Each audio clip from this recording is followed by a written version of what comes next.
A little more than a week ago, two videos of Israeli hostages suffering in the tunnels in the Gaza Strip were released to the world. Ram Braslavsky and Eviatar David. The video of Eviatar David cynically included Eviatar digging what he says on camera is his own grave. Tal Shoham, who was also held as a hostage in Gaza for over 500 days, was held with Eviatar David and was released during the ceasefire back in February. He was recently interviewed on the German television network Tagesschau about his reaction to the video of Eviatar David. Have a look. You were kept in the tunnel with two other hostages. One of them was Eviatar David, who was featured in the recent Hamas propaganda video. We can see him in that video almost starved. How would you think is his condition? Well, he's in very, very severe health condition. I saw the video. He's look really, really thin, in really bad shape. It is intentional starvation that Guy Gilboa Dalal and Eviatar David is going through inside this tunnel. I recognize the tunnel, the same tunnel that we were held together for more than 8 months. I know for a fact that just a few meters behind him, behind the iron door that closed them in this tunnel, sitting a group of Hamas terrorists eating plenty of food, meat, fish, and plenty of carbs for everything they need. In the time that I've been in the tunnel, they didn't shed even 1 kilogram from their body. So it's really, really tough, and my stomach just went over and went opposite because of what I seen. Eviatar suffered from scurvy even when I was there.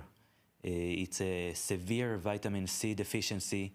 It's really, really dangerous disease. And from looking on him now, I really think that he doesn't have more than few days to live in such conditions. Mm-hmm. You lost 30 kilos during captivity. How much food did Hamas give to you, and what kind of food? So we, for the whole period I was there, we received really little amount of food. Sometimes even one small pita bread for the next 24 hours. In the end, almost in the end, before I was released, they confessed to us that it is deliberately choice to feed us so little, because they want us to look really, really bad and to suffer. And Eviatar and Guy shedded at least 25 kilos when I was there, and right now I think even 15 or 20 kilos more in the 5 months that passed since I was released. Now, I want to be really, really clear about it. I spent 505 days in captivity with or held by Hamas terrorists. I saw a lot of boxes, humanitarian aid boxes that Hamas stole from the public, from the Gazians themselves, and kept from himself. They bragged about the fact that they stole a supply for months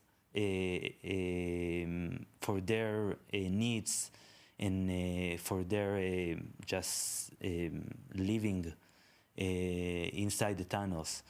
Now, you have to wonder to yourself, what did Hamas mean to accomplish by releasing this video? It seems that Hamas thought that by releasing these videos, they could perpetuate the narrative that Israel is the cause of all the starvation in Gaza, and that because Israel is starving Gaza, that's why the Israeli hostages are emaciated and starving themselves. But the problem with that is that in the video of Eviatar David, at one point in the video, you see the arm of the Hamas operative who is filming the video, and his arm looks completely different from Eviatar's. It's clear that he is not starving while Eviatar is. And this brings us to the whole issue of starvation in Gaza. I recently saw a fascinating Facebook post by Dr. John Borowski. He is a humanitarian doctor who has worked in refeeding centers and refugee camps and rural hospitals, both in war and peacetime, in Kenya, Uganda,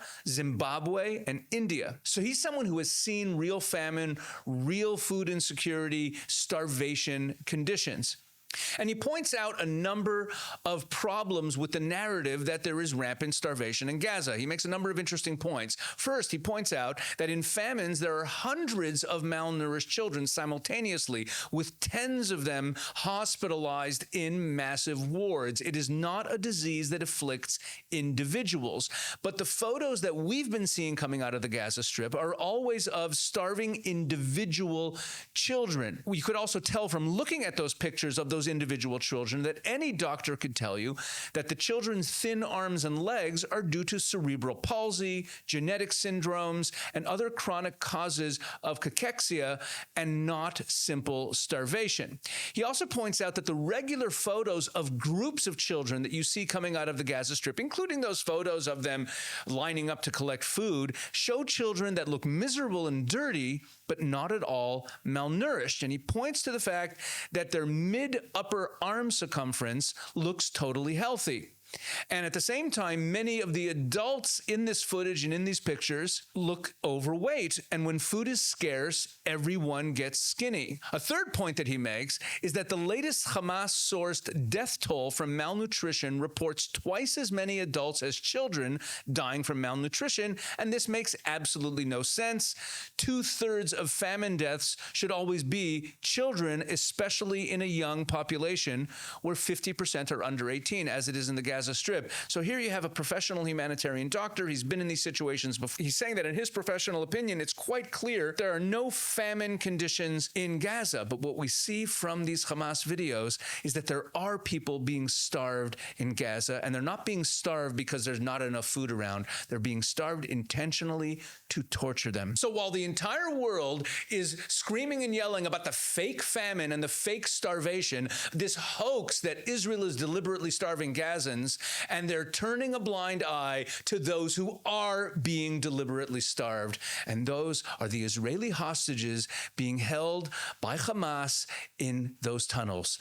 That's who's being deliberately starved in Gaza. Please share this video widely. Make sure that people understand and know the truth of who is starving in Gaza.